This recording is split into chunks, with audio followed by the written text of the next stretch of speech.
Hey guys, let's talk for a minute about collective consciousness and what that really means. And is it really something we can achieve, or is it just sci fi fantasy? Okay. So, as more and more beings are experiencing higher levels of consciousness, a natural question that arises is, where is this all heading? To what can all this add up to, really? Our experiences, such as unity consciousness, are meant to be utopian, fantasy, or can they be a living reality?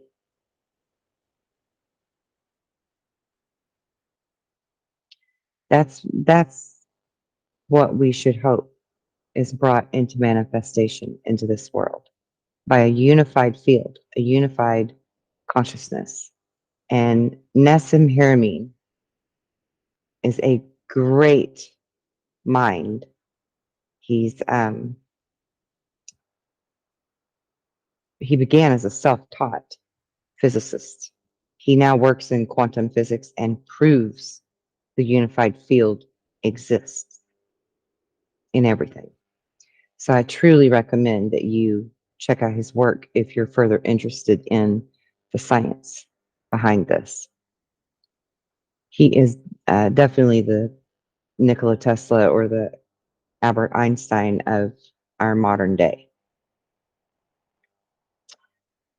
Um, so today I'm going to be explaining what unity consciousness is and demystifying how that can become a living paradigm, a reality.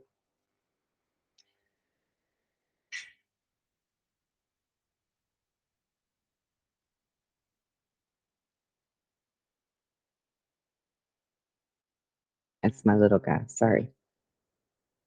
Um, Popular terms in the spirit of this age, such as unity consciousness, can be used so often that they lose their true meaning, much like any other word. And then we forget what that term was actually defining in the first place. It's when this happens that when we begin to project both our hopes and our fears onto these concepts. And with unity consciousness, what tends to happen is it becomes larger than life uh, type of reality that is almost like a peak experience that we are meant to always reside in. And unity consciousness doesn't have to be so unattainable and unrealistic. Unity consciousness is actually like the equilibrium within the body and mind, meaning the hemispheres within our body have come to an equal stabilization.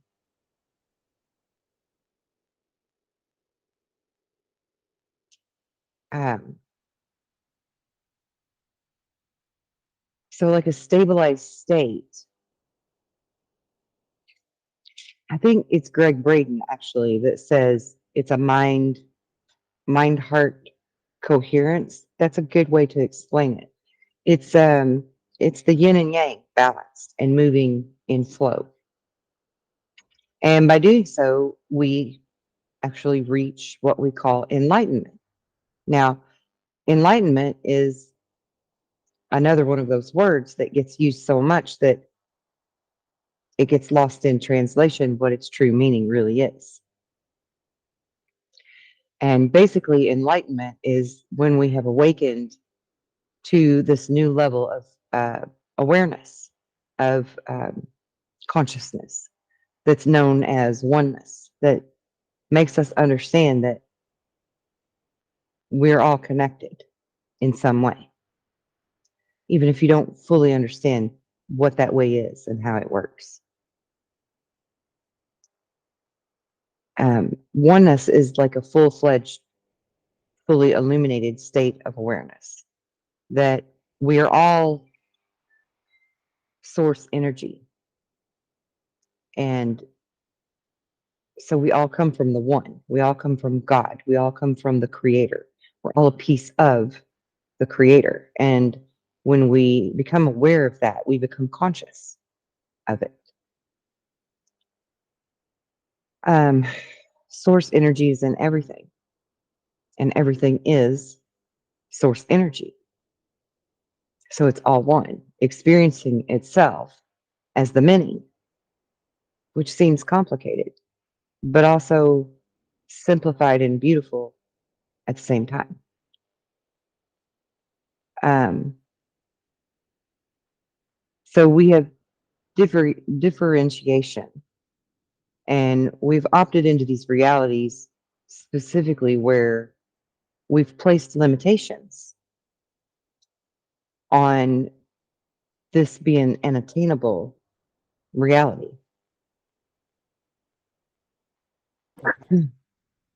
Um,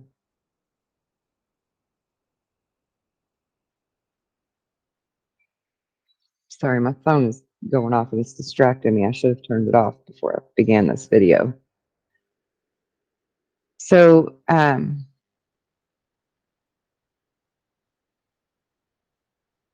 now my computer screen's acting up, of course. Mercury retrograde. Anyway, I digress. Back to what I was saying. We've opted into these realities, specifically where we've placed limitations there, so that we can have certain experiences that otherwise we would not be able to access. And we're all God, just in different costumes. I mean, like even the trees and the plants, any type of material or non-material energy or matter is all still expressing the one universal consciousness that you could look at. Um, like we're all ambassadors on behalf of ourselves that go in to explore our own wholeness through our unique, individuated um, expression and different lenses, different vantage points, different views, different angles. We experience life in all of its fullness. We, as in the I, which is God. And I know that seems very complicated to many people, particularly the very uh, strong in their belief system, religious people. This seems very complicated, even though you're taught as children that we are all children of God, you know, red and yellow, black and white. We're all precious in His sight, right? Jesus loves the little children of the world. We're all His children. We're all God's children. Um, we're just all in individuated expression, looking through a different camera lens, experiencing through a different video lens, if you will. And the term enlightenment in the past hasn't been seen the way that it's being seen now. Um, typically, it was seen as or portrayed as a peak state, meaning that it's not stable. And in this peak state, now we're experiencing reality through this heightened form of bliss or this trans state. And by doing so, we make that mean that enlightenment is some omnidirectional eternal sunshine of the spotless mind that is stripped of all humanity, and we place it in some other dimension and some other density where we don't think that we can actually obtain that or reach that, or that it can equate to such higher states of consciousness into our physical experience. When in reality, unity consciousness is our next evolutionary step. So it's the natural byproduct of our collective states of higher consciousness. So collective consciousness or unity consciousness is not this fluffy puppy rainbows and unicorns, uh, kumbaya, age of Aquarius, new age utopia where nothing goes wrong and everything flies around. And what it is first you have to always anchor in a higher dimensional consciousness before that becomes able to manifest in a lower level of consciousness. So you already have the unified field, you already have the unified consciousness that's being anchored into this reality by many awakening beings. And because of that, the steps between what that looks like and what we think it looks like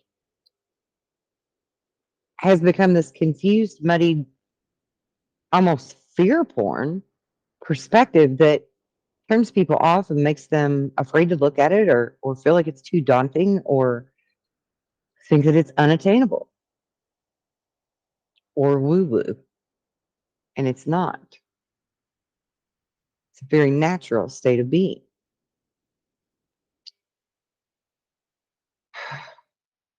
Some people tend to put too much hope about what our expectation of a heavenly realm or a heaven on earth may look like. And they're not going to add up what we're expecting to what we actually experience and it be the same. That's not logical. That's not feasible. And you do need the logical mind to some extent in all of this.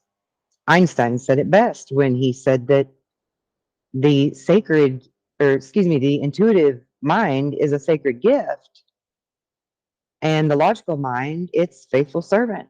Yet we've created this society that honors the servant and has forgotten the gift. We have to get it back into balance. We have to get it back into focus. Our camera lens is blurry.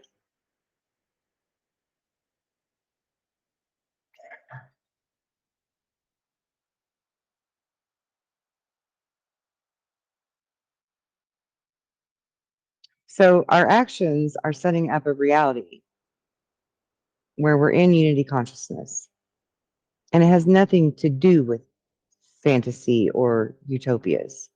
Because what it is a higher level of consciousness, meaning we're awakened to the reality that we are all source energy, and that actually means that we're all creators and that collectively we co-create together in unity.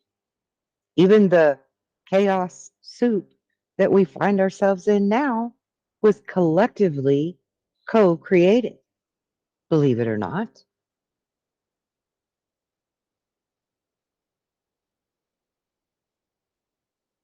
And that doesn't mean that there's not going to be a heaven on earth type scenario. We could create that. We just have to be well versed at being good creators, conscious creators, collectively working together, working well with others in order to get there. So that's going to take some time because, like with anything else, you take baby steps. You know, you learn to crawl before you learn to walk. You learn to walk before you learn to run. It's a process. So, no, realistically, we're not creating heaven on earth immediately. That's a couple generations away,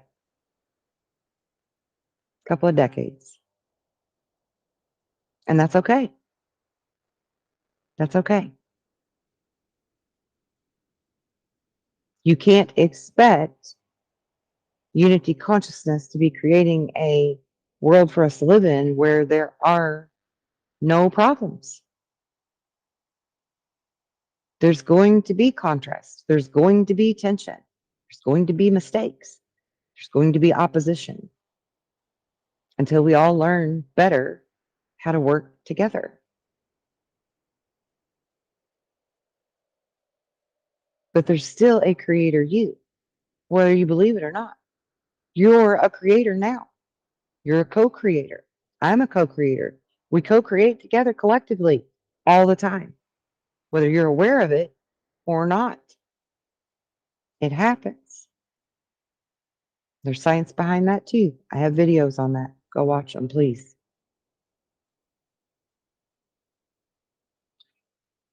So there's still going to be a creation that you always need some sort of springboard for, or some sort of catalyst. And that's what we've been using right now in karma. Karma has been the recycling factor as why we're not in higher levels of consciousness. It's because we're still being drawn back to resolve unprocessed trauma and unlearned lessons. And we've just been calling we've just been calling it that for the sake of having a word to understand that there is cause and effect. So we call it karma, another one of them terms that people don't seem to really grasp and understand. But with every action, there's a reaction. That's a scientific fact. So everything we do has a ripple effect. It has a byproduct. It has a feedback that gets to us for good or for bad all the time.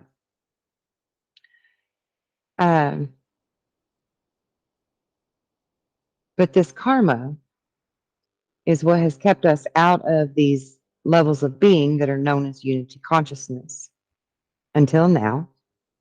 And we can look at this as a natural cycle, to put it very simply. It's a natural cycle. It was meant to happen this way. It was divinely orchestrated to be that way, that consciousness goes through in this progression. So it's not a matter of being blocked or withheld from unity consciousness until now. It's more so just been our natural, gradual, evolutionary process. Now, yes, some could argue that there have been many other times in history where there was some type of an awakening that happened, but then didn't really stick. And again, if you take all of history and you put it in the scope of being newborn to 2 years old, and understand how you went through multitudes of trial and error in your first 2 years of life, and where at first you did not succeed and you fell back for a while and decided don't try that for a while. Then when you got a little bit more ready, you tried it again, and sometimes you succeed, sometimes you don't, and you just keep trying until you do. That's what's been happening with the collective awakening. It's a trial and error process, and it was cyclical, and it was not meant to happen in its fruition until now, because all of the stars had to align, literally. All of the stars had to be in the right alignment, like cogs on a wheel or hands on a clock, had to click in place at the exact right moment for collective consciousness to take full effect. This is why I came here with a knowing in this lifetime that this is something that would take place in my late 40s. It wasn't if we do this or that right that it happens. It definitely happens. And it is happening all around us. But a lot of people are so confused about what that means and if or what to even do about it and how they fit into it, what their role is. And that is what I am here to help you find clarity on, to understand that this is attainable. This is simplified, not complicated, and that it's not sacrilegious, it's not blasphemous, it's not evil, it's not trickery by some antichrist, it's not any of those negative undertones. It's a simplified understanding of the natural evolutionary process of the human spirit that is, in fact, all part of the one, part of source, part of God.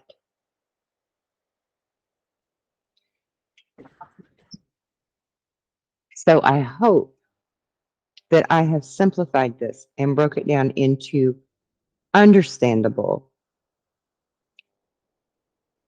and clearly attainable, achievable ways to move forward.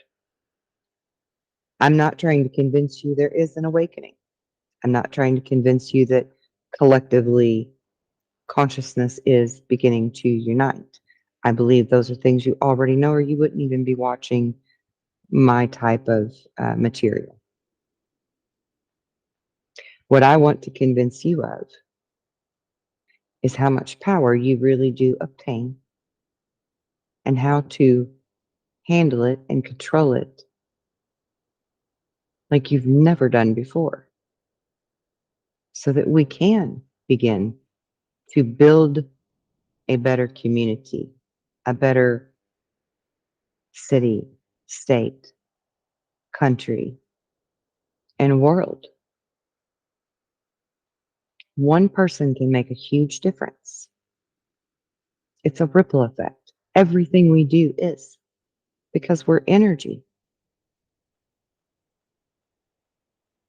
You already are a creator.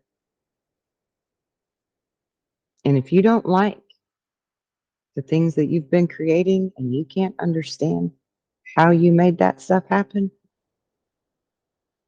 you can come to me and I can help you to learn how to change your life, change your experiences, and control your creative abilities to not just further your own benefit, but that of others.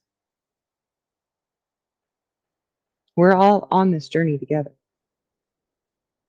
and we are who we've been waiting for. I want to close with reading my daily intent mantra that is meant for all of you. My mind is calm. I am connected to spirit. Spirit flows through me. I will release all anger, grief, and guilt. I will take time to listen to myself and my guides. I will remain calm and centered, even through chaos. I will allow spirit to flow through and guide me. I will project positive energy to the universe and receive its gifts in turn. I will increase my powers of healing and perception, and I will use these powers to benefit myself and others. I will open myself up to love and prosperity. I will invite them into my life. My mind is calm. I am connected to spirit. Spirit flows through me. Until we meet again, be well and be blessed in love and light.